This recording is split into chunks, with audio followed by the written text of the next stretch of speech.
안녕하십니까? 이 시간은 마태복음 21장입니다. 마태복음 21장 1절에 저희가 예루살렘에 가까이 와서 감람산 벳바게에 이르렀을 때에 예수께서 두 제자를 보내시며 1절에 저희가는 예수님과 제자들입니다. 2절에 이르시되 너희 맞은편 마을로 가라. 곧 매인 나귀와 나귀 새끼가 함께 있는 것을 보리니 풀어 내게로 끌고 오너라. 매인 나귀는 종의 멍에를 메고 있는 것을 모형적으로 보여줍니다. 예수님께서 일방적으로 매인 나귀를 풀어 내게로 가져오라 하십니다. 마태복음 21장 3절에 만일 누가 무슨 말을 하거든 주가 쓰시겠다 하라. 그리하면 즉시 보내리라 하시니 주는 세상 전체의 주인이기 때문에 나귀를 소유하고 있던 사람도 순종하게 되어 있습니다. 예수님이 바로 주, 만국, 만왕의 왕이기 때문입니다. 마태복음에서는 메시아의 선지직, 왕직, 제사직을 기록했는데 그중 왕직, 통치권을 보여주기 위해 구약 스가랴가 예언한 왕직을 일부분 보여주는 것입니다. 마태복음 21장 4절에 이는 선지자로 하신 말씀을 이루려 하심이라 일렀으되 시온 딸에게 이르기를 내 왕이 네게 임하나니 그는 겸손하여 나귀 곧 멍에 매는 짐승의 새끼를 탔도다 하라 하였느니라. 멍에 매는 나귀 사건도 예수님께서 즉흥적으로 하신 것이 아니라 650년 전에 구약에서 예언이 되어 있습니다. 미리 작정이 되어 있었다는 것입니다. 구약에 예언이 있었기 때문에 나귀 사건을 통해 예수가 그리스도라는 것이 확실히 증거가 되는 것입니다. 여호와 하나님은 한번 약속하시면 분명히 이루십니다. 작은 일 하나라도 하나님께서 작정하고 그대로 이루시기 때문에 세상 되어지는 모든 일이 하나님 뜻대로 되어진다는 것을 믿게 되는 것입니다. 모든 만물은 하나님의 작정이 없으면 일어날 수가 없습니다. 하나님은 영이시기 때문에 볼 수도 없고 귀로 들을 수도 없습니다. 그러면 보이지 않는 하나님을 피조물들에게 알려주는 방법은 무엇일까요? 그것은 예언으로 미리 약속하시고 약속한 일이 이루어지는 것을 보게 하여 하나님의 존재를 확인할 수 있도록 하시는 것입니다. 하나님은 여호와이시고 하나님의 이름대로 약속이 이루어지니 고로 존재하시는 하나님을 알 수 있습니다.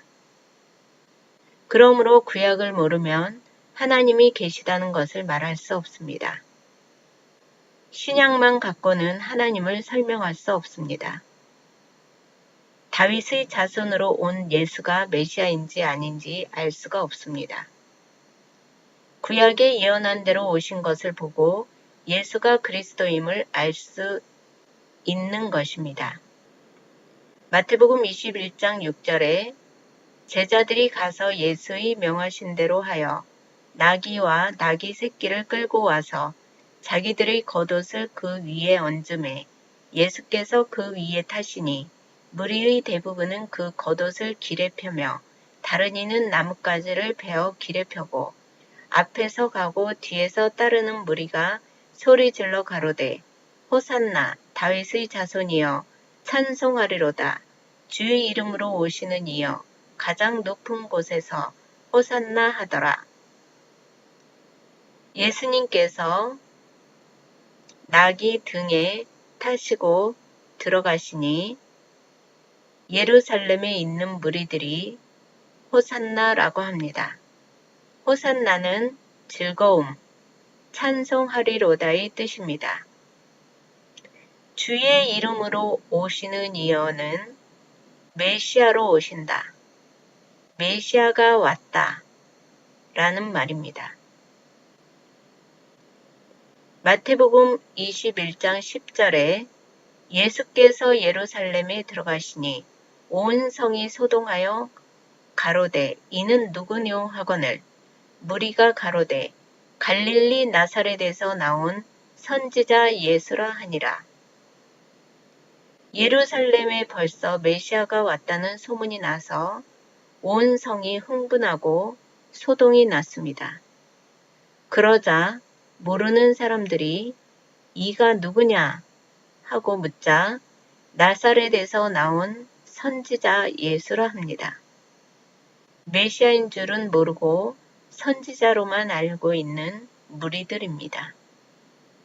마태복음 21장 12절에 예수께서 성전에 들어가사 성전 안에서 매매하는 모든 자를 내어 쫓으시며 돈 바꾸는 자들의 상과 비둘기 파는 자들의 의자를 둘러 엎으시고 저희에게 이르시되 기록된 바 내 집은 기도하는 집이라 일컬음을 받으리라 하였거늘 너희는 강도의 구려를 만드는도다 하시니라. 유월절 제물을 바쳐야 하기 때문에 비둘기, 양, 짐승들, 제물을 사고 파는 장사를 하는 사람들이 있었습니다.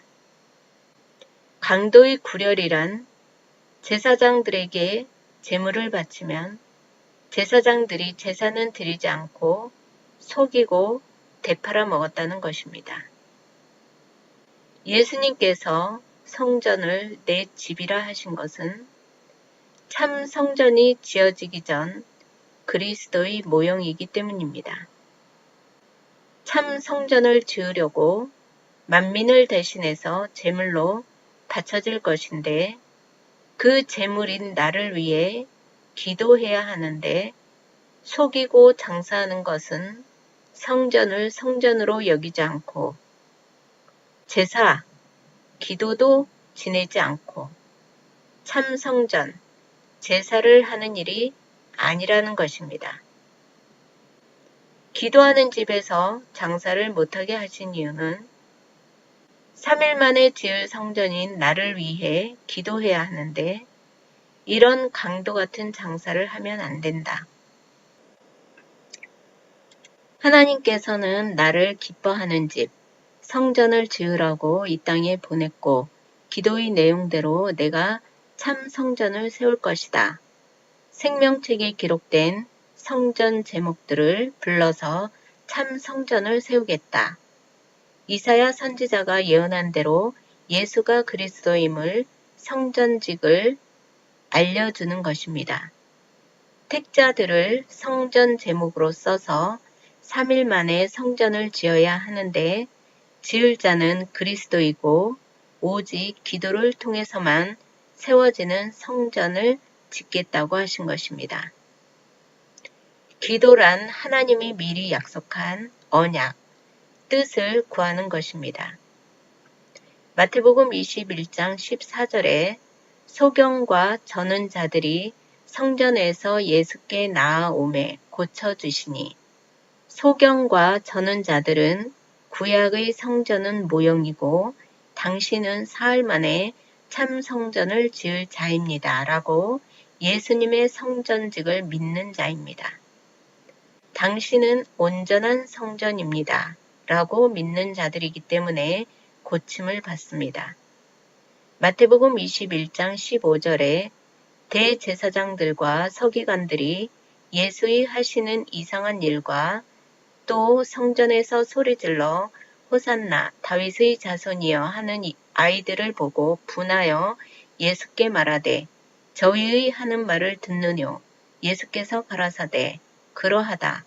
어린 아기와 젖먹이들의 입에서 나오는 찬미를 온전케 하셨나이다 함을 너희가 읽어본 일이 없느냐 하시고 대제사장들과 서기관들이 화가 나서 분개하여 물어도 예수님께서 하시는 일, 행동은 하늘에서 온 메시아로서 당연하기 때문에 당당하게 말씀하십니다. 어린 아기는 먼저 태어난 자들, 먼저 큰 자들, 즉 이스라엘 민족들입니다.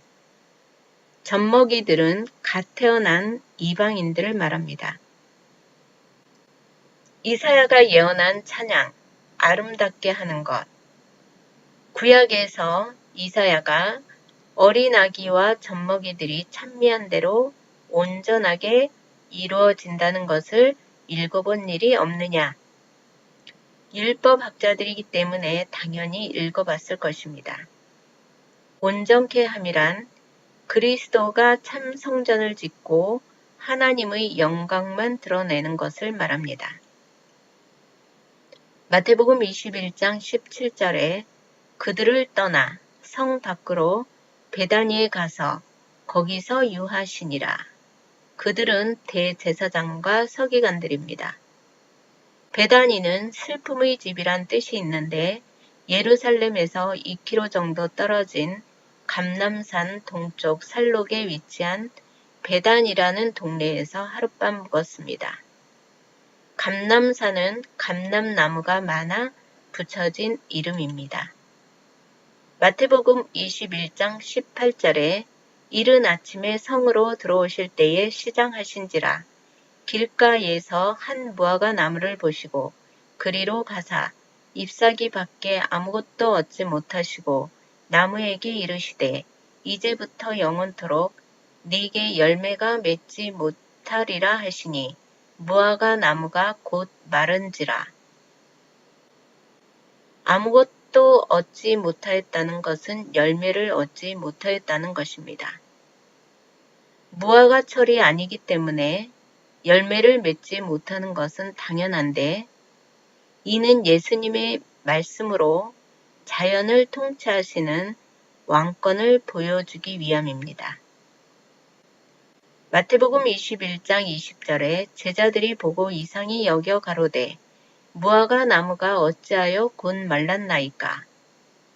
제자들은 무화과 나무가 어떻게 그렇게 빨리 마를 수 있는가 신기하기도 하고 놀랍게 여겼습니다. 마태복음 21장 21절에 예수께서 대답하여 가라사대 내가 진실로 너희에게 이르노니 만일 너희가 믿음이 있고 의심치 아니하면 이 무화과 나무에게 된 이런 일만 할 뿐 아니라 이 산더러 들려 바다에 던지우라 하여도 될 것이요. 마태복음 16장 16절에서 베드로는 주는 그리스도시요 살아계신 하나님의 아들이라는 신앙 고백을 해놓고도 순식간에 무화과 나무의 마른 현상을 보고 이상히 여긴 것을 보고 놀라는 제자들에게 예수님께서는 물고기에서 동전이 나오고 무화과 나무를 말씀 한마디로 마르게 하는 것을 보고도 내가 왕권을 가진 그리스도라는 믿음이 없느냐라고 하십니다. 모든 자연을 통치하시는 왕권을 가진 메시아는 무화과 나무를 죽이는 일을 할 뿐 아니라 산을 들어 바다에 던질 수도 있다는 것입니다. 메시아로 믿고 의심하지 않으면 산을 바다에 던지우라 하여도 그렇게 된다는 것을 너희가 믿을 것이라는 것입니다. 세상 만물 자연이 그리스도 주관하에 있다는 것을 무화과 나무 사건을 통해 보여주신 것입니다. 마태복음 21장 22절에 너희가 기도할 때에 무엇이든지 믿고 구하는 것은 다 받으리라 하시니라. 이 말씀은 나를 그리스도라 믿으면 내가 너희들에게 교회의 머리가 되고 그리스도가 머리가 되어 주관하면 그리스도는 만물을 주관하시는 왕이기 때문에 무엇이든지 다 이루어진다. 설령 구하지 않는다고 해서 이루어지지 않는 것은 아닙니다. 기도라는 것은 예수가 그리스도라는 것을 믿고 세상 만사가 주의 뜻대로 다 되어집니다. 라고 시인하는 것입니다. 기도를 통해서 기도대로 되어지는 사실을 보면 하나님은 살아서 역사하시는구나 라고 깨닫게 되고 믿음이 반석 위에 세워집니다. 하나님께서는 우리에게 예수는 그리스도라고 믿는 믿음만 선물로 주었고 이것이 성경에서의 믿음입니다. 믿고 구한다는 것은 그리스도 안에서 뜻을 구하는 것입니다. 하나님이 알려준 뜻, 약속한 언약을 구하면 그리스도 안에서 다 이루어집니다. 그리스도는 우리를 성전 제목으로 성전을 세우기 위해 목숨을 바쳤습니다. 지금까지 성전 완성이 안 되었기 때문에 22절에서의 우리가 기도할 때 믿고 구할 것은 그리스도가 저 땅에서 짓고 있는 처소, 영원전 정해놓으신 성전 제목대로 성전을 완성시켜 주십시오라고 하는 것입니다. 즉, 재림 후 택자들을 천국으로 데려가는 것이 우리가 믿고 구하여야 할 기도입니다. 하나님이 영원전에 작정한 대로 그의 나라에 들어가는 제목들을 통해 꼭 성전 완성을 이루어 달라는 것이 우리가 믿고 구하여야 할 기도입니다. 그래서 그의 나라와 그의 의를 구하라고 하셨습니다. 그의 나라는 천국이고 그의 의는 하나님이 약속한 공평한 의입니다. 천국 나라를 완성시키기 위해 천국 제목이 된 사람들, 영원전에 작정된 천국 재료들이 꼭 성전 완성으로 이루어짐을 구하라는 것입니다. 마태복음 21장 23절에 예수께서 성전에 들어가 가르치실세 대제사장들과 백성의 장로들이 나와 가로되 네가 무슨 권세로 이런 일을 하느뇨? 또 누가 이 권세를 주었느뇨? 대제사장들은 예수님께 무슨 권세로 성전 안에서 장사를 못하게 하느냐? 무화과 나무를 죽이고 성경을 가르치는 일을 누가 하라고 권세를 주었느냐? 라고 합니다. 마태복음 21장 24절에 예수께서 대답하시되 나도 한 말을 너희에게 물으리니 너희가 대답하면 나도 무슨 권세로 이런 일을 하는지 이르리라. 너희가 나에게 물으니 나도 한 가지 너희에게 묻겠다. 너희가 대답하면 나도 너희 질문에 대답하겠다. 라고 하셨습니다. 마태복음 21장 25절에 요한의 세례가 어디로서 왔느냐? 하늘로서냐? 사람에게로서냐? 저희가 서로 의논하여 가로되 만일 하늘로서라 하면 어찌하여 저를 믿지 아니하였느냐 할 것이요. 만일 사람에게로서라 하면 모든 사람이 요한을 선지자로 여기니 백성이 무섭다 하여 예수께 대답하여 가로되 우리가 알지 못하노라 하니 예수께서 가라사대 나도 무슨 권세로 이런 일을 하는지 너희에게 이르지 아니하니라. 요한이 세례를 준 것이 요한 임의로 요한 맘대로 하늘의 뜻과 상관없이 준 것이냐 아니면 하늘의 뜻대로 준 것이냐 라고 예수님께서 물었습니다. 그러자 제사장과 장로들이 서로 의논을 합니다. 하늘로서라 하면 요한은 하나님이 보낸 선지자로서 천국이 가까이 왔다 외친 대로 예수가 그리스도임을 믿어야 하는데 왜 선지자의 말을 믿지 않았느냐 라고 할 것이고 사람에게로서 왔다 라고 하늘의 뜻이 아니었다 라고 하면 당시 요한을 선지자로 믿고 요한의 말대로 예수는 그리스도라 믿고 따르는 자들이 많았는데 요한을 선지자가 아니라고 하면 요한을 따르는 백성들이 들고 일어날까봐 백성들이 무서워 사람에게서 났다고도 말을 못하였습니다. 그들은 우리는 알지 못하겠다라고 합니다. 그러자 예수님께서도 나도 무슨 권세로 이런 일을 하는지 너에게 알려주지 않겠다라고 하셨습니다. 이런 일이란 성전을 깨끗하게 만들고 장사를 못하게 하고 무화과 나무를 마르게 하고 기타 등등 예수님께서 행하는 모든 표적이 어디에서 왔는지 안 알려주겠다고 하신 것입니다. 안 알려주겠다고 하였으나 비유로 다음과 같이 말씀하십니다. 마태복음 21장 28절에 그러나 너희 생각에는 어떠하뇨?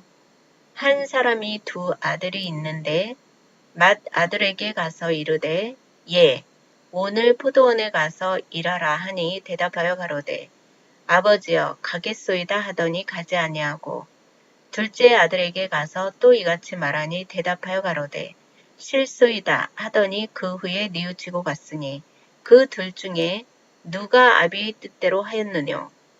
가로되 둘째 아들이니이다.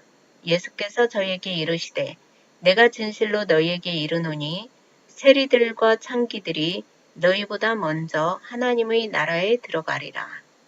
가겠다고 하고 말을 안 듣고 불순종하고 거짓말을 한 아들과 안 가겠다 하고 나중에 순종한 아들을 비유로 말씀하십니다. 첫 아들 된 이스라엘 민족들에게 포도원에 가서 일을 하라. 앞으로 메시아가 온다. 그 메시아를 믿으라고 구약의 모형과 그림자로 보여주면서 포도원이 오면 가서 일을 하라고 했는데 일을 하지 않고 메시아를 믿지 않았습니다.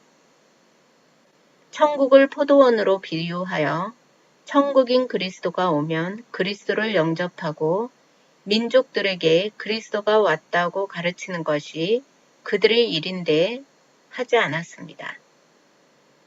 그러나 하기 싫다고 한 둘째 아들은 나중에 뉘우치고 포도원에 가서 일을 했습니다.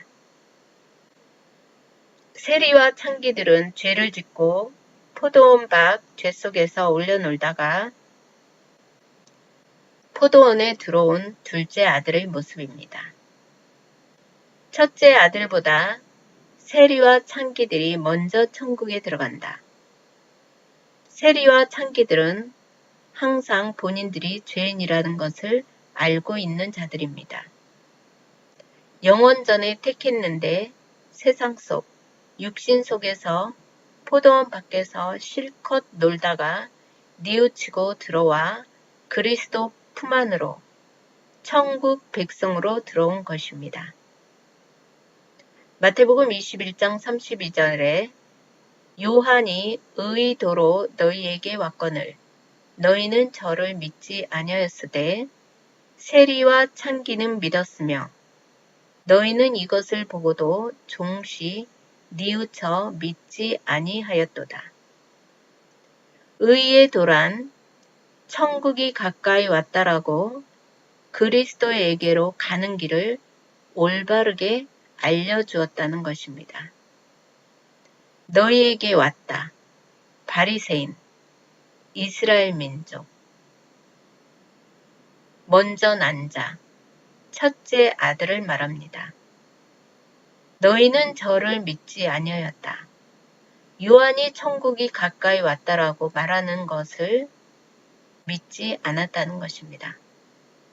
믿었으면 예수가 그리스도라고 영접했을 텐데 아직도 그들은 예수가 그리스도라고 영접하지 않고 있습니다. 세리는 재물을 강탈하여 로마 이방인의 뱃속을 채워주는 자들입니다. 창기는 신랑을 버리고 직업으로 음행하는 자들입니다. 이들은 표면적으로 천국의 반대 개념에 있는 자들입니다. 세상 세계, 음부의 세계에 있고 세상 속인지 천국인지 반대 속인지도 모르고 있다가 세례 요한의 천국이 가까이 왔다는 것을 듣고 얼른 천국 증거를 믿었습니다. 너희는 이것을 보고도 세리와 창기가 들어온 것을 보고도 종시 지금까지 끝까지 뉘우쳐 믿지 아니하였도다. 뉘우쳐야 하는데 뉘우치지 않고 있다. 너희는 천국을 믿지 않고 있다는 것입니다. 마태복음 21장 33절에 다시 한 비유를 들으라. 한 집 주인이 포도원을 만들고 산울로 두르고 거기 집자는 구유를 파고 망대를 짓고 농부들에게 새로 주고 타국에 갔더니 다시 포도원의 비유를 들어 포도원을 만들었는데 그 포도원을 산울로 들어왔다는 것은 포도원 경계를 확실하고 단단하게 만들어 놓았다. 천국 경계를 확실하게 만들어 택자들만 들어오고 유기된 자들은 못 들어오게 단단하게 하였다는 것입니다. 거기 집자는 구유를 파고 마구간으로서 먹을 양식을 다 준비해 놓았다는 것입니다. 망대는 도둑이 들어올까 높은 곳에 파수꾼을 세우는 것입니다. 농부들에게 새로 주고 타국에 갔다는 것은 포도원에서 모든 것을 생산할 수 있도록 완전하게 만들어 놓고 성곽을 단단하게 세우고 양식까지 다 만들어 놓고 포도원 밖에서 사람들이 들어오지 못하게 하고 농부에게 세를 주고 맡겼다는 것입니다. 이 농부들은 대제사장, 장로, 바리새인, 먼저 택한 이스라엘 민족들입니다. 마태복음 21장 34절에 실과 때가 가까움에 그 실과를 받으려고 자기 종들을 농부들에게 보내니 실과 때란 추수 때를 말합니다. 실과를 받으려고 메시아를 보내겠다 한 언약의 말씀. 하나님은 여호와이심을 말씀하십니다. 자기 종들을 구약의 선지자와 마지막 선지자 세례 요한까지 하나님의 말씀이 아닌 것이 밖으로부터 못 들어오도록 파수꾼 역할을 한 종들입니다. 마태복음 21장 35절에 농부들이 종들을 잡아 하나는 심히 때리고 하나는 죽이고 하나는 돌로 쳤거늘 다시 다른 종들을 처음보다 많이 보내니 저희에게도 그렇게 하였는지라. 후에 자기 아들을 보내며 가로되 저희가 내 아들은 공경하리라 하였더니 농부들이 그 아들을 보고 서로 말하되 이는 상속자니 자 죽이고 그의 유업을 차지하자 하고 이에 잡아 포도원 밖에 내어 쫓아 죽였느니라. 농부들에게 실과를 받으려고 종들을 보냈는데 이 종들을 다 죽여서 다시 처음보다 더 많은 종들을 보냈습니다. 더 많은 종들은 신약의 12제자들입니다. 12제자들도 다 죽였습니다. 마지막으로 아들을 직접 보냈습니다. 이제는 실과를 받을 수 있겠구나. 실체인 예수 아들을 직접 보내니 예수가 그리스도라고 믿겠구나 라고 했는데 이들은 상속자라며 아예 아들을 죽였습니다. 포도원 밖에 내어 쫓아 죽였다는 것은 포도원 안에서는 못 죽이고 포도원 밖에서 죽였다는 것입니다. 이것도 구약에 영문 밖에서 죽임을 당한다는 예언이 있습니다. 영문이란 도시를 지키는 성곽이고 영문 밖이란 예루살렘 성 밖을 말합니다. 마태복음 21장 40절에 그러면 포도원 주인이 올 때에 이 농부들을 어떻게 하겠느냐? 저희가 말하되 이 악한 자들을 진멸하고 포도원은 제때에 실과를 바칠 만한 다른 농부들에게 새로 줄지니이다. 포도 열매 실과를 위해서 구약부터 포도원을 지었는데 구약에는 농사 짓는 중이라 열매가 없어 못 먹었습니다. 신약에는 메시아를 보내겠다라는 열매가 맺어져서 열매를 받고자 했으나 악한 농부가 실과를 바치지 않았습니다. 여기서 포도원은 천국이고 악한 자는 약속을 주었으나 메시아를 안 믿는 표면적 이스라엘 민족입니다. 실과를 바치지 않는다는 것은 예수를 그리스도로 믿지 않음을 말합니다. 제때에 실과를 바칠 만한 말 잘 듣는 농부는 이방인입니다. 실제로 이방인들은 실과를 바쳤습니다. 메시아를 영접하는 것이 포도원의 실과를 바치는 것입니다. 주인을 주인이라 믿는 것이 열매를 맺는 것입니다. 구원이 실과를 맺는 쪽 이방인에게 갔습니다. 우리는 주를 그리스도라 믿으니 실과를 맺었고 지금도 맺어가고 있습니다.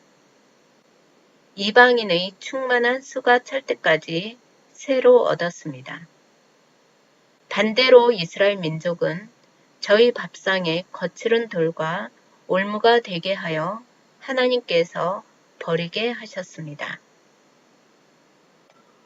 마태복음 21장 42절에 예수께서 가라사대 너희가 성경에 건축자의 버린 돌이 모퉁이의 머릿돌이 되었나니 이것은 주로 말미암아 된 것이요 우리 눈에 기이하도다 함을 읽어본 일이 없느냐. 여기서 건축자는 이스라엘 민족들입니다. 모퉁이 돌이 될 중요한 제목을 모르고 버린 건축자들입니다. 건축자들에게는 제목이 중요한데 건축자들이 모퉁이 돌이 될 가장 중요한 돌을 버렸습니다. 그들이 버린 돌이 가장 중요한 모퉁이의 머릿돌이 되었습니다. 그러나 건축자들이 버린 것도 주가 버리게 해서 버렸다는 것입니다. 하나님이 하셨다는 것입니다. 머릿돌 대신 그리스도를 한가운데 놓고 집을 지어야 하는데 그 중요한 돌을 버렸다. 그 버린 돌이 이방인에게는 모퉁이 돌이 되었습니다. 그것을 기이하도다 하고 생각하겠지만 기이할 게 없는 게 바로 주로 말미암아 된 하나님의 뜻이고 작정 때문입니다. 로마서 11장 8절에 기록된 바 하나님이 오늘날까지 저희에게 혼미한 심령과 보지 못할 눈과 듣지 못할 귀를 주셨다 함과 같으니라. 저희에게 이스라엘 민족에게 혼미한 심령을 주고 보지 못하게 하고 듣지 못하게 하셨다는 것입니다. 로마서 11장 9절에 또 다윗이 가로되 저희 밥상이 올무와 덫과 거치는 것과 봉이 되게 하옵시고 이스라엘 민족에게 양식으로 준 밥상이 올무가 되고 덫이 되고 거칠은 것이 되어 먹지 못하도록 하였다는 것입니다. 마태복음 21장 43절에 그러므로 내가 너희에게 이르노니 하나님의 나라를 너희는 빼앗기고 그 나라의 열매 맺는 백성이 받으리라. 33절에 처음 농부들에게 세를 준 포도원 비유에서 먼저 천국을 약속받은 이스라엘 민족이 천국을 빼앗겼다. 빼앗기고는 상대적 표현으로 너희 이스라엘 민족, 건축자들이 버린 돌이 이방인들의 모퉁이 돌이 되었기 때문에 너희들은 버렸지만 사실은 이방인에게 빼앗긴 것이다. 표면적으로는 건축자들이 버렸지만 근본적으로는 하나님이 올무와 덫이 되게 했기 때문에 이방인이 가져간 것이다. 천국은 침노하는 자의 것이다. 처럼 상대적 표현으로 세례 요한 전까지는 천국이 이스라엘 민족만의 것이었지만 세례 요한 때부터 천국이 왔고 그 천국을 이스라엘 민족이 받아들이지 않았기 때문에 천국이 이방인에게 넘어가므로 이방인이 천국을 빼앗는 것으로 상대적으로 표현한 것입니다. 원래는 이스라엘에게만 천국을 주기로 했는데 그리스도가 온 이후로는 빼앗는 자, 이방인의 것이 된 것입니다. 그 나라의 열매 맺는 백성이 받으리라. 열매 맺는 백성은 41절 제때의 실과를 바칠 만한 농부들, 이방인을 말합니다. 마태복음 21장 44절에 이 돌 위에 떨어지는 자는 깨어지겠고 이 돌이 사람 위에 떨어지면 저를 가루로 만들어 흩으리라 하시니 돌 위에 사람이 떨어지면 사람이 깨어진다. 사람이 박살이 나고 가루가 되고 거칠은 반석이 된다는 것입니다. 반석 위에 교회를 짓는 것은 우리가 짓는 게 아닙니다. 우리가 떨어지면 깨어질 뿐이고 그리스도가 우리에게 와야 우리가 열매를 맺고 그리스도의 복음이 땅끝까지 전파가 됩니다. 돌인 그리스도가 찾아와서 부르고 소명받음으로 그리스도 의가 가루가 되어 그리스도의 의가 교회 위에 떨어져서 흩어지고 가루가 됩니다. 그의 의가 온 사방에 날리움으로 말미암아 땅끝까지 복음이 전파됩니다. 구약에 예언된 게 신약에 그대로 이루어졌다라는 것이 복음이고 신앙 고백입니다. 마태복음 21장 45절에 대제사장들과 바리새인들이 예수의 비유를 듣고 자기들을 가리켜 말씀하심인 줄 알고 잡고자 하나 무리를 무서워하니 이는 저희가 예수를 선지자로 알미었더라. 포도원 농부의 비유가 자기들을 비유한 것인 줄 알고 화가 나 예수를 잡으려 했으나 예수를 따르는 무리들이 많아 무서워하였다는 것입니다. 감사합니다.